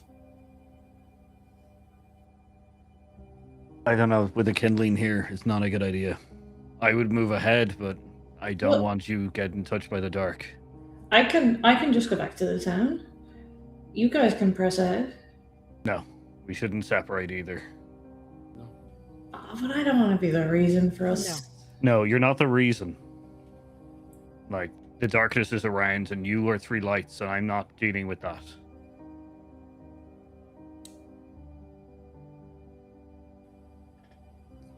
As darkness is last safe peace to our see something you may never forget at all. Like you saw how I asked Oh, yeah. I in the room with Hampton. Yeah. Like, we don't want to Yeah. lose another person. The darkness can't claim other lights. So, we'll go in the morning. We'll go first light. We'll go. But more than likely, that Mantra Steel group isn't going to make it.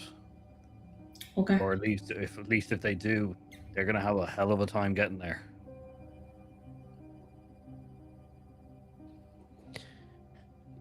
You're turning back to the town? Mhm. Okay. Yeah, Dax is gonna walk behind. Yes. With Dax kind of on the rear, it's interesting.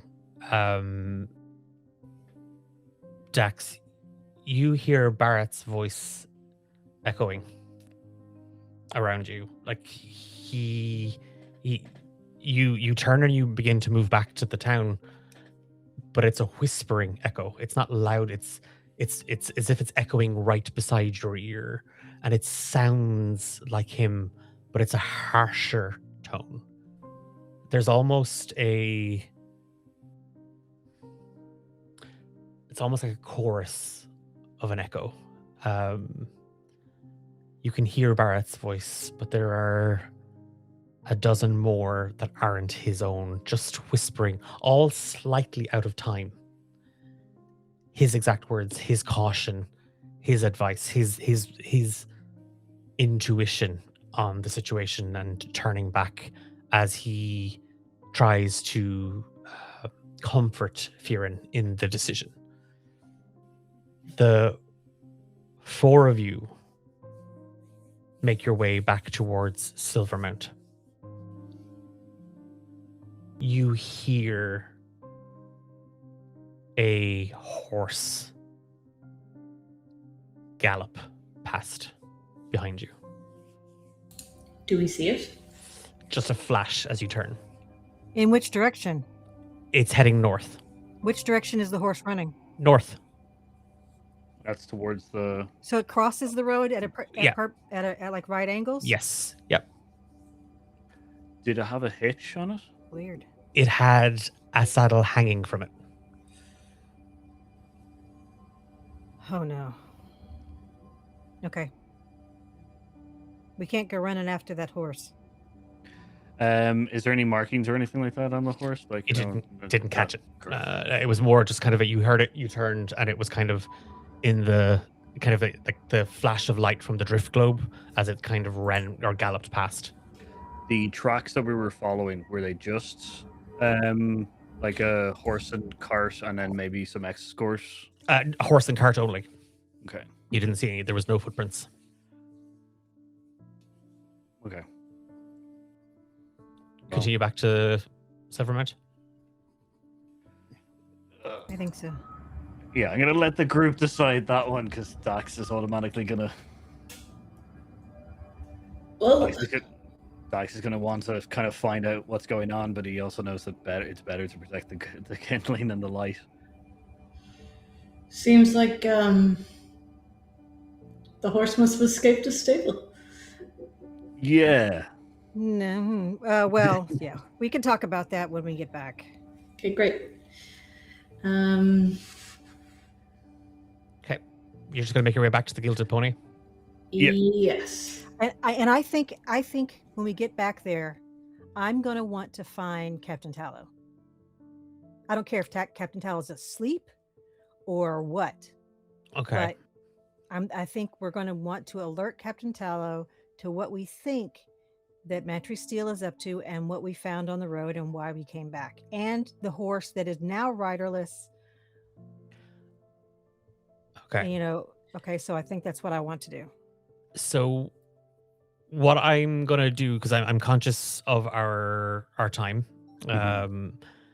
what I think if the general consensus among the group is to head back to the inn, to your room.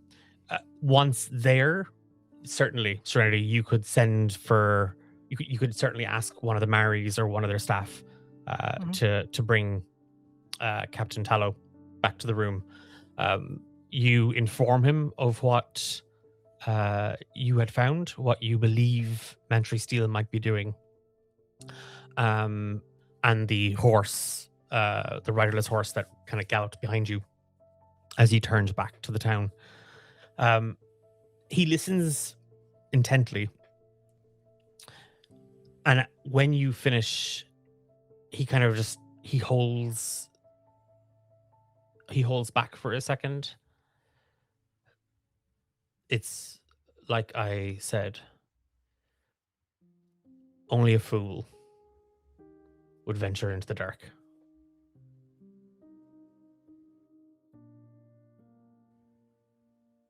I will escort you myself some way tomorrow morning. Okay. I would suggest you rest. And he kind of points to Fíren. Might be no harm. And he kind of gets up to go.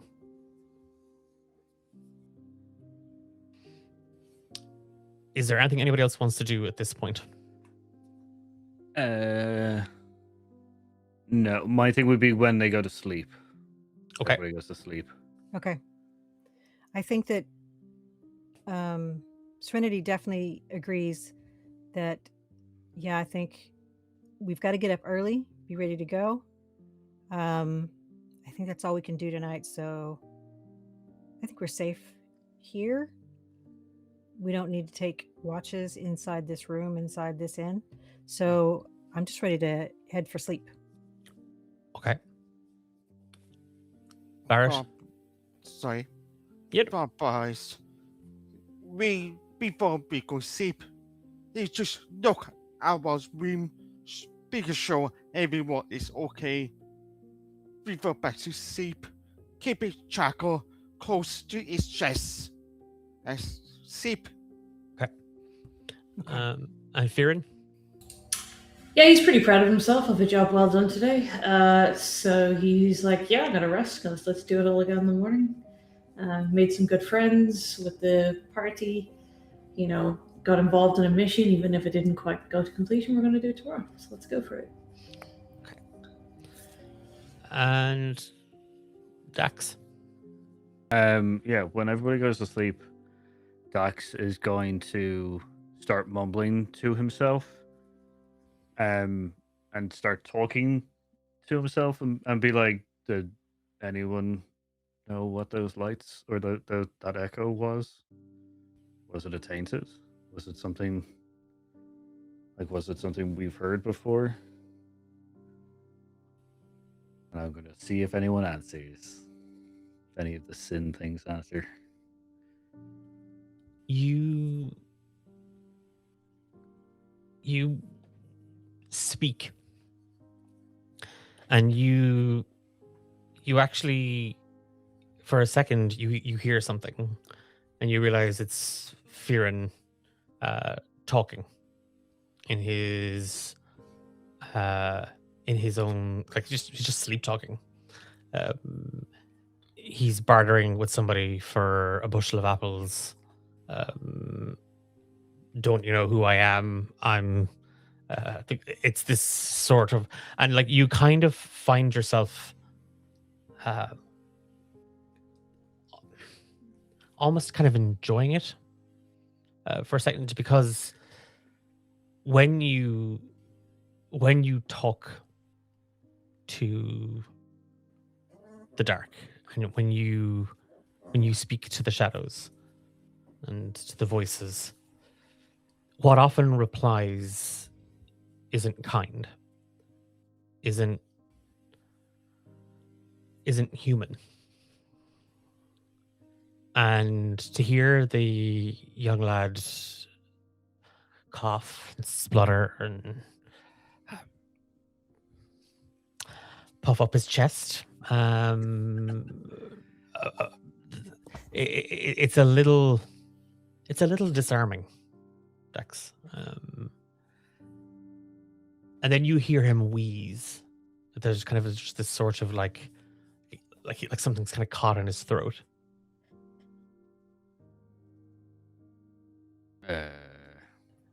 As in the noise is coming from the other room, or Yes, Dax is gonna get up and go towards Fíren's room and kind of open the door and check on them.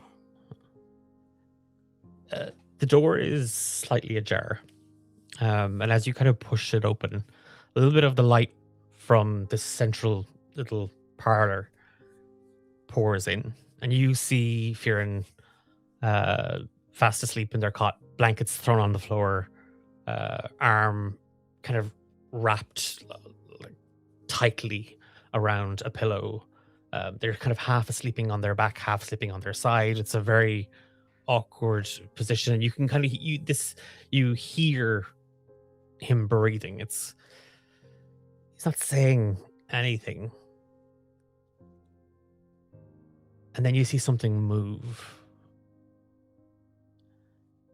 And you just see 4 fingers reach out of Fíren's mouth. Then a hand and an arm begins to climb out. Dax is going to rush into the room. You rush in, and when you reach for Fíren, you wake up bolt right in your bed. Okay. You are covered in sweat. Okay. Yeah, I'm gonna listen out and just see if they look around and see if there's anything around or anything like that. You hear sounds. You can hear kind of like a clattering coming from downstairs, murmuring voices. There's a crack of light coming in from a window, and you see that the sun is beginning to rise. Okay. I'm gonna get ready. First up, you clamber out into the parlor. And as you do, you see the rooms, the doors to the bedrooms that your team had found themselves. Fíren's door slightly ajar. And then something catches your attention. There's something on the door that you don't remember seeing. What do I see? I'm gonna kind of go over to us and kind of. It's you can see as you kind of get closer. At first, it just looks like a mark. It just looks like maybe something kind of caught the door or banged into it. So maybe that's why you didn't notice it last night, between all the commotion of arriving and everything else. But now that you lean in, you see the letters V-I-I.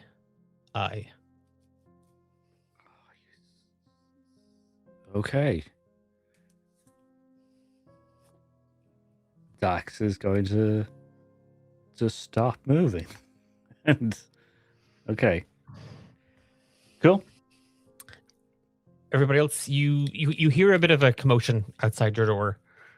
Somebody moving around, the heavy footsteps and motion of Dax kind of lumbering from his room out into the parlor rises you from your sleep. Fíren, in your case in particular, there's a window kind of just over the bed, and you have yanked one of the curtains off in your sleep. I have no idea why I have cast you as an overactive hyper sleeper, but I imagine Fíren is just as busy in his sleep as he is walking around.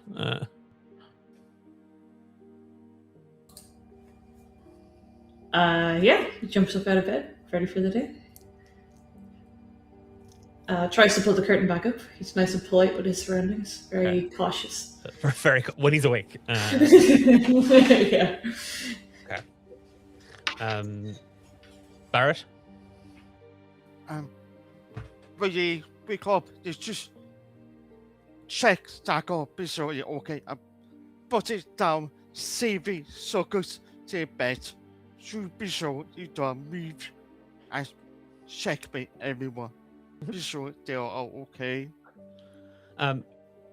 As you ready and you sheathe your dagger, and you kind of dress and kind of pull your belongings up onto you, and you head out, you do find Dax kind of standing in the middle of the parlor,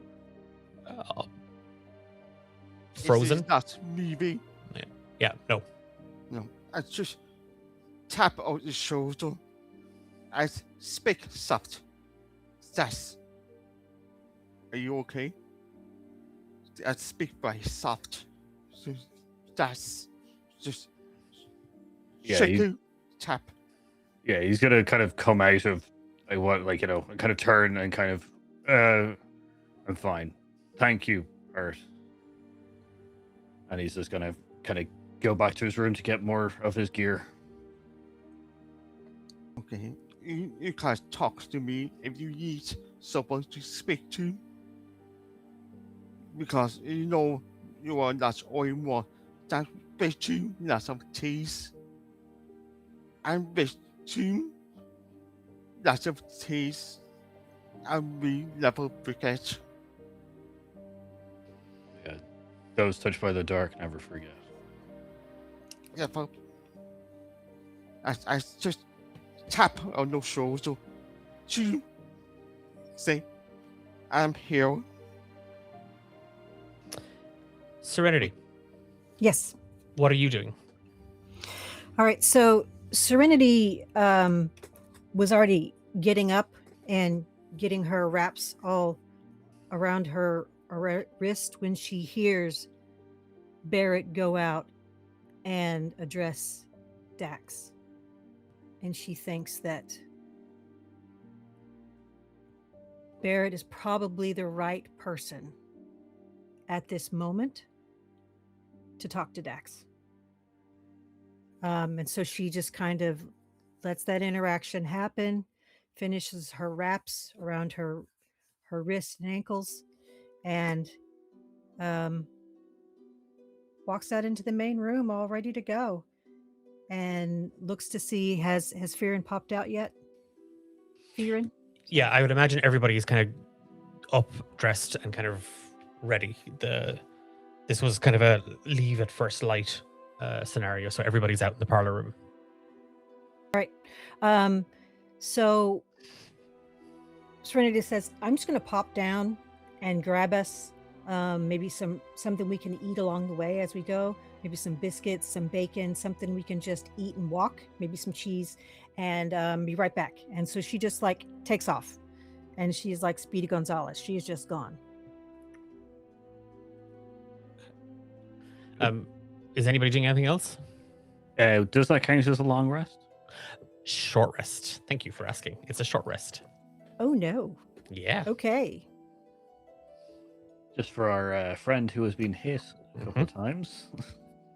Okay, so for all of us, it's only a short rest. Only a short rest between. We arrived late into the evening. Okay, I didn't know how late we arrived. Okay. Yeah, we had arrived late into the evening, and then we had our chat with the Maris. Then we had our chat with Captain Tallow. Then we went out and engaged Mentry Steel. And then we went out to find Mentry Steel again. So, and then between coming back, yeah. So it's not long enough, I would imagine, to qualify as a long rest. Okay. So, Fíren, above table, have you used your hit die? And what are you looking like as far as hit points? I have 6 hit points left of 11. I can probably cast something on myself. Like I have Cure Wounds. Now, with a short rest, you can spend a hit die to. I was gonna say you have 1 hit die you could use, right? Oh yeah, okay. If you wanted to save on casting. Yeah. How do I do that? What do I roll? We can sort it at the end. Don't worry. Yeah. Okay. Because with Serenity kind of running downstairs, you meet Donnie, who is kind of had seen you leave, come back, had seen you leave and come back, or heard at that point that you had come back quite late into the night, early into the morning, and was brimming with questions, but pressed for time, and on a promise to tell him as what you can when you return. He fills a small basket with some breads, cheeses, fruit, and a little meat, and wishes you well on your journey out across the King's Road, Serenity, and tells you to keep your wick trimmed. Thank you. With this, the 4 of you, accompanied by Captain Tallow, who looks as if he hasn't slept, head out of the western gate of Silvermount town, continuing the journey on foot towards the Three Kings Bridge. After about an hour, 2 hours, you come across a wreckage, a caravan dashed against an old oak tree. The frame is in bits. There is all the signs of a skirmish. You see marks in the tree. You see tracks tearing off into every distance. You see hoofprints that fled in the distance of Silvermount. Most of the blueprints, if you dare follow, vanish after only a couple of paces. No bodies. No bodies. Oh. You continue on, pressed for time. And at your request, Serenity, a few minutes out, on the edge of a bend, there is a small thicket of trees. And from here, Tallow points southwest. Okay. You should see the bridge. Right. You'll see Loanne and her camp and her barricade. I won't follow you. Lear needs to hear from somebody who's not his father. Got it. Can you give us a description of Lear? He's half elf. My height, complexion. He's got his mother's green eyes. Dusty gray hair. About 20, 22. Okay. I'll wait a little further back on the road. Does he wear a particular color of cloak or anything that makes him stand out for any reason? He left wearing clothes that his mother and I got him. I don't know if he's chosen to wear Loanne's colors, but right. He has a little birthmark on the side of his neck. It just looks like a little ink blot. Okay. And you see him like as he says this, you can kind of see him choking back a little bit. He gets this close, and to have to stop and put his son's life in your hands is kind of becoming. You can see him kind of rattling a little bit, so he steadies himself. I'll trace back along the road. I'll try and keep any merchants away as long as I can hold them. Okay. And he turns and heads back. Here, the four of you, with Serenity climbing a tall tree for vantage, Mm-hmm. we pull out and we look down on the world, and we see Dax, Barrut, Fíren kind of crouching behind a low ditch as Serenity rolls her shoulders down her back into her hips and twists, claws sinking into this soft, dewy bark of a tree, and she begins to climb. And down the road, where it winds around the corner, we drift a little further along and we hear the sound of a river rushing. We see a small plume of smoke rising. And from a tent, Serenity, you see a tall, lanky tiefling woman just step forward. I think today is going to be a most profitable day, boys. And that is where we will leave Bandits on the King's Road. Okay. Okay.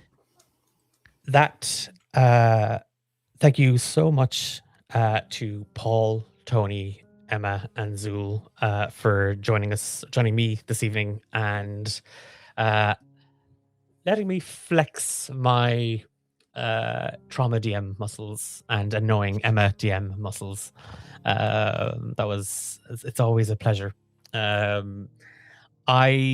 Thank you to everybody in chat who was watching along, who joined us.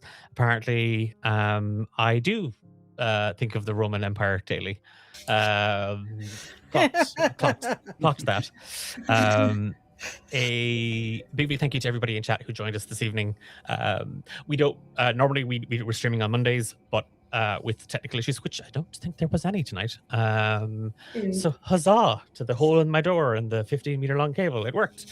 Who knew what you had to do to just get over those tech issues? But a massive thank you for you watching. We're going to be back again on Monday. I'm back tomorrow with random DMs.